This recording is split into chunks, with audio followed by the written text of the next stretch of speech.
Hello students. अपने इस video में हम नाइन्थ क्लास का जो चैप्टर है कंस्ट्रक्शन वो करेंगे। दिस टाइम ड्यू टू कोविड-19 प्रॉब्लम केवल एक ही टॉपिक है हमारे कंस्ट्रक्शन में एंड वो है I have written this on the screen. Construct a triangle whose perimeter is 13 centimeter and base angles are 60 degree and 90 degree. तो सबसे पहले हमें क्या करना है, जो भी आपको बेस एंगल है उनका हाफ कर लीजिएगा। 60 डिग्री का हाफ 30 डिग्री और 90 डिग्री का हाफ 45 डिग्री। वेरिफिकेशन इसकी at the end of the video हो जाएगी। Till then try to understand कि हम करते क्या हैं। सबसे पहले हम बेस जो लेंगे पूरे ट्राइंगल का, यहाँ पर जो भी आपका पेरीमीटर गिवन था 13 सेंटीमीटर, तो यहाँ पे आपने 0 पे मार्क किया, 13 पे मार्क किया और इन दोनों को ज्वाइन करते हैं। आपके पास में ये पूरा पेरीमीटर आ गया ट्राइंगल का।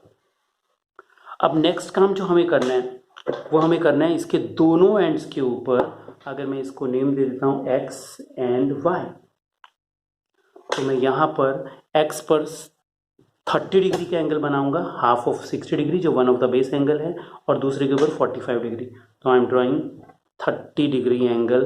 क्या आप इसको d से भी बना सकते हैं।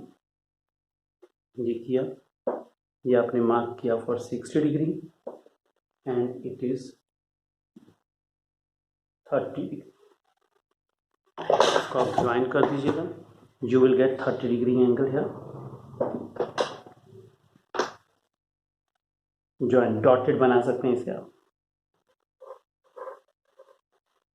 ओके, आफ्टर दैट दूसरे एंड पर आप बनाएंगे 45 डिग्री का एंगल। तो 45 डिग्री आप पहले डी से बना लीजिएगा, बाद में हम उसको कंपासिस से शो कर देंगे।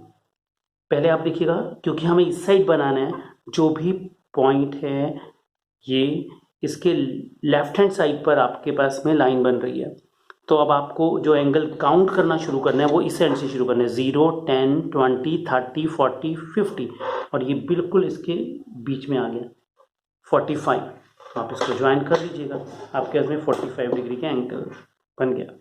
इसको ज्वाइन कर लीजिएगा, ये 45 डिग्री का एंगल बन गया। इसको आप नाम दे देते हैं ए। अब ये 45 डिग्री का एंगल था, इसको आप कंपासिस से शो भी कर सकते हैं as all of you know कि 90 डिग्री का एंगल बना करके उसका हाफ करना है। ये आपके पास में 60 डिग्री का आर्क लगा, फिर 120 का, और इन दोनों का हाफ आप ड्रॉ करते हैं तो 90 बनता है। या ये 90 के लिए आर्क बन गई, ज्वाइन करते हैं तो ये आपके पास में 90 बनता है। 90 और इसका हाफ करेंगे आप इस 90 और 0 का, तो you will get 45 degree angle, जो कि आपने मार्क कर लिया है ऑलरेडी डी से। ये बन गया। अब हमें क्या करना है, ए वाई और ए एक्स का परपेंडिकुलर बाइसेक्टर ड्रॉ करना है। तो I think all of you know कि परपेंडिकुलर बाइसेक्टर कैसे ड्रॉ करते हैं। पहले आप कंपासेस हाफ से ज़्यादा ओपन करते हैं। देखो आपने ओपन की, फिर इधर लेके जाएंगे तो इससे आगे निकल गया, इसका मतलब हाफ से ज़्यादा हो गया, हाफ से। तो एक कट यहाँ किया और यहाँ, फिर दूसरे एंड से मतलब कि ए से आप कट करेंगे ये और ये, इन दोनों को आप ज्वाइन कीजिएगा। तो लेट अस सी कि होता क्या है। इन दोनों को आप ज्वाइन करेंगे तो आपके पास मिला इसका परपेंडिकुलर बाइसेक्टर। ओके, तो ये इसको कहाँ कट कर रहा है उसको आप नाम दे दीजिएगा सी। इन द सेम वे आप ए एक्स का परपेंडिकुलर बाइसेक्टर ड्रॉ करेंगे, इसके हाफ से ज़्यादा आपने कंपासिस खोली, ये हाफ से ज़्यादा अंदाजे से ये इधर रखा और इसके आगे चलते हैं तो इससे आगे निकल जाता है, इसका मतलब इसके आधे से ज़्यादा है। तो एक आर्क इधर और एक आर्क इधर, फिर दूसरे एंड से यहाँ से एक आर्क इधर, इसको कट करना चाहिए और इसको भी आप ज्वाइन कर लीजिएगा। तो ये देखिएगा, ये बेस को कहाँ पर कट करता है, वही हमारा रिक्वायर्ड पॉइंट है। इनको आपने मार्क कर दिया, ये पॉइंट आ गया आपके पास में बी। अब आप इन दोनों को पॉइंट बी और सी को ए से ज्वाइन कर देते हैं। ए को ज्वाइन किया सी से, आई गेट ए सी, और बी को ज्वाइन किया, आई गेट ए बी। तो यही जो ट्राइंगल आपके पास में बन गया A B C, that is the required triangle. तो you can write down triangle A B C is the required triangle. अब हम इसकी वेरिफिकेशन करते हैं कि जो भी हमने बनाया है वो जो बनाया है वो वही है या नहीं, और अगर है तो कैसे। कि मेरे कहने से नहीं हो जाता, केवल मैंने कहा हो गया, ऐसा नहीं हो सकता। तो लेट अस सी। इसको समझने के लिए पहले मैं 2-3 बातें आपको बताना चाहूँगा। अगर मैं कोई भी लाइन सेगमेंट ड्रॉ करता हूँ, से ये लाइन मैंने लाइन सेगमेंट ड्रॉ किया और इसका परपेंडिकुलर बाइसेक्टर है, मान लीजिएगा ये इसका परपेंडिकुलर बाइसेक्टर है। अगर मैं इसके परपेंडिकुलर बाइसेक्टर के ऊपर कोई भी पॉइंट ले लूँ, ये मान लो मैंने पी ले लिया और ये ए था, ये बी था, तो ये जो पी है वो ए और बी से इक्वी डिस्टेंट होगा, ये श्योर है। कोई सा भी पॉइंट ले लीजिएगा, मीन्स पी की डिस्टेंस ए से जो डिस्टेंस ये है वही ये होगी। अगर मैं कोई और पॉइंट क्यू ले लेता हूँ, मान लो ये मैंने पॉइंट क्यू ले लिया, तो ये डिस्टेंस, दिस डिस्टेंस, और ये मैं बी से इसके डिस्टेंस फाइंड आउट करता हूँ, तो ये भी बराबर होंगी दोनों। तो इसका मतलब कि any point lying on the perpendicular bisector of a line segment is equidistant from both of its ends. Okay, दूसरी बात, अगर आपको एक ट्राइंगल गिवन है, से इसी में मैं बता देता हूँ, आप देखिएगा पी ए भी एक ट्राइंगल है, ये दोनों साइड्स इक्वल हैं, तो इनके एंगल्स भी बराबर होंगे। तो किसी भी ट्राइंगल में इक्वल साइड्स के अपोजिट एंगल्स इक्वल होते हैं। और तीसरी बात, अगर आपके पास में एक ट्राइंगल गिवन है और आप सबको ये मालूम है, I am just reminding, it is angle 1, it is angle 2, it is angle 3। तो आप सबको मालूम है कि एंगल 1 जो है that is equal to angle 2 + 3। तो in a triangle exterior angle is equal to sum of the interior opposite angles. Okay, अब अगर ये तीनों बातें आपको मालूम है तो वेरिफिकेशन समझना बहुत आसान है।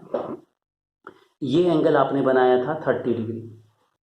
अब आप देख लीजिएगा ए एक्स का बाइसेक्टर है ये लाइन बी, तो बी इसके परपेंडिकुलर बाइसेक्टर के ऊपर लाई करता है, इसका मतलब ये और ये इक्वल है।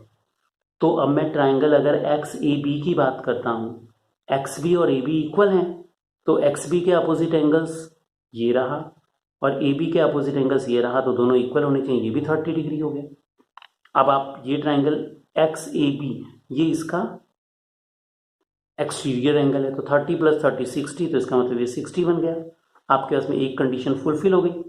इन द सेम वे ये 45 था, आपको मालूम है, तो ये इसके इक्वल होगा। रीजन सेम है, ये जो सी पॉइंट है वो ए वाई के परपेंडिकुलर बाइसेक्टर के ऊपर लाई करता है। ये 45 तो ये भी 45, तो 45 + 45 ये बन गया आपके पास में 90 डिग्री का एंगल। तो ये दो कंडीशन तो फुलफिल हो गई। तीसरी कंडीशन, अब मुझे बताना है कि इसका जो पेरीमीटर है वो 13 होना चाहिए। तो आप मेजर कर लीजिएगा, मैं साइड ए बी मेजर करता हूँ सबसे पहले अगर मैं ए बी साइड मेजर करता हूँ तो इट इज 5.6।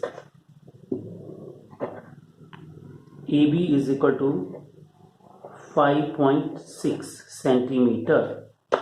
फिर आप बी सी मेजर करते हैं, बी सी मेजर किया आपने, ये आया आपके पास में ऑलमोस्ट 2.9।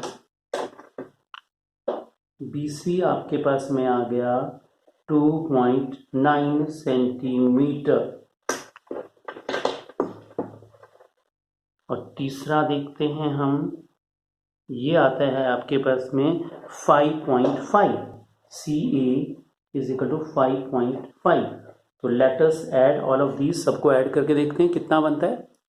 9 और 6 15, 15 और 5 20 का 0, कैरी 2, 5 और 2 7 और 2 9, 9 और 5 और 2 7, 14 centimetre.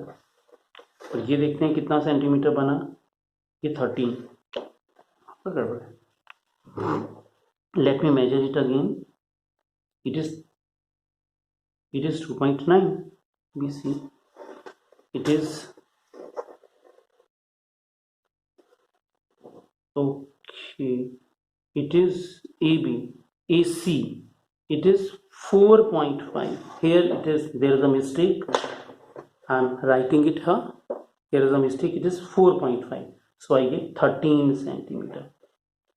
So here is the verification कि तीनों साइड्स की लेंथ का सम जो भी आपको पेरीमीटर था वो गिवन था.